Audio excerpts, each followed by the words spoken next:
Fair, by Francis Rosenfeld. Chapter 18. A Painting in the Clouds. Lucille returned after dark, and to her shock, she found the new cave completely transformed. A console had been installed, as promised, but also furniture, personal accommodations and storage modules. She saw what looked like a kitchen towards the back of the cave and set down the basket of food on the table. Mary wasn't there, and Lucille started to panic, prompting the one in the mirror to provide an explanation. There is an underground stream 2 caves down. Mary got bored and went to get some fresh water.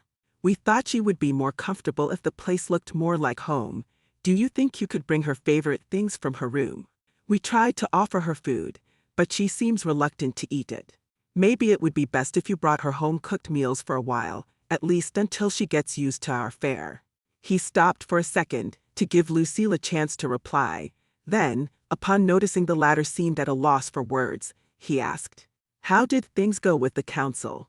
Lucille forgot she was talking to a mirror and couldn't suppress an irritated twitch. "How do you think they went?" she retorted. "Never mind, we have important issues to discuss. First of all, who we are and what we are doing here," he started. "Let me guess, you're the descendants of the exiles, and are here to reunite the Fire Maiden, that is, the last child of the Coulter line, with her family," she said sarcastically, because her nerves were still a powder keg from what one could only assume had been a very unpleasant evening in the council.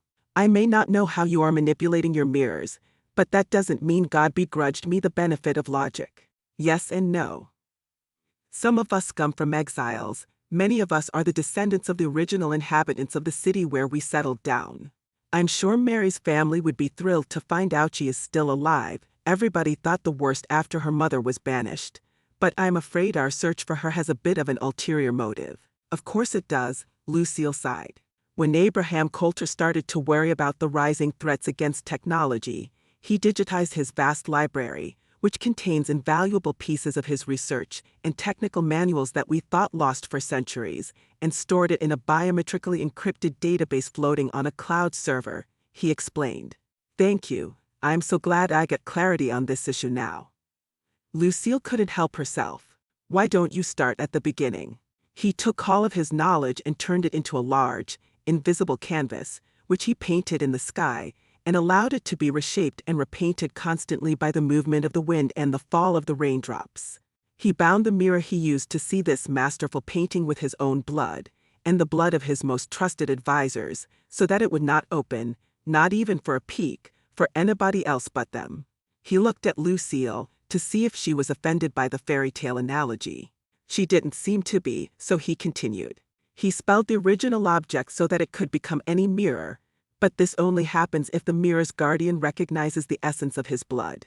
Or that of one of his trusted advisors, Lucille continued. "Exactly," the man replied, relieved that she was following the story. "And Mary has it," Lucille deduced. "We just found out," he smiled, happy. "As I said, I too come from the Coulter line, but in my case his genome was significantly diluted over the centuries, and there are not enough markers left to activate the database." "But Mary's is complete," Lucille retorted incredulously. "Not complete, sufficient. A wonderful strike of luck. Genetic variation sometimes yields improbable outcomes.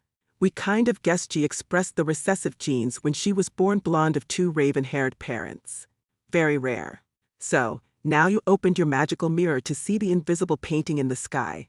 What do you need her for?" Lucille asked him bluntly.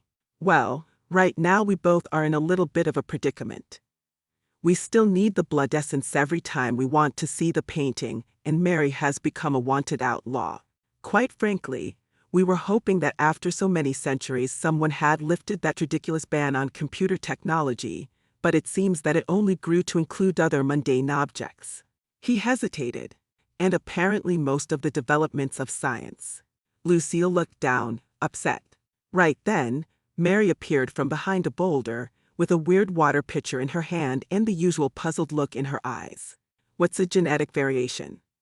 she asked, making both Lucille and the one in the mirror realize she had been listening to the entire conversation.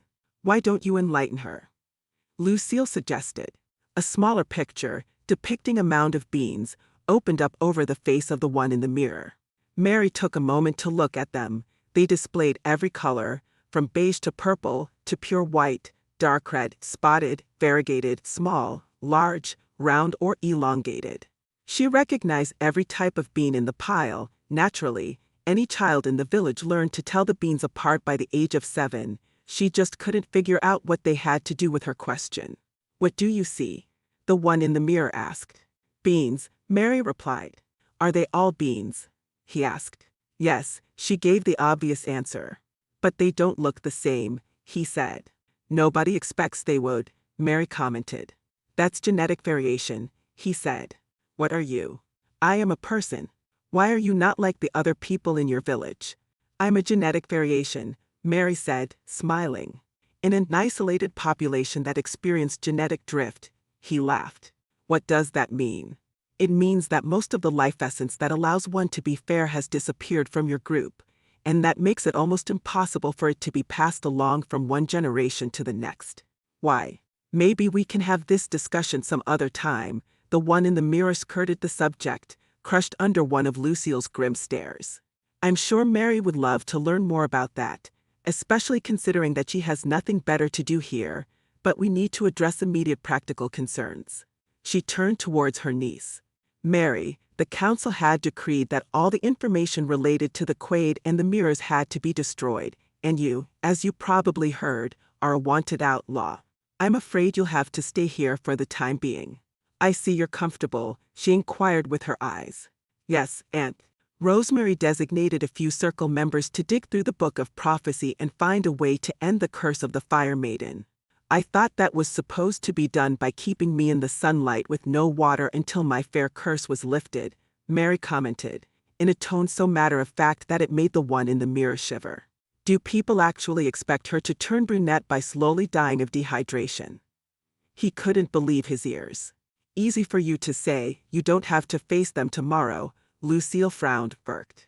I can assure you this debate is infinitely less amusing in person."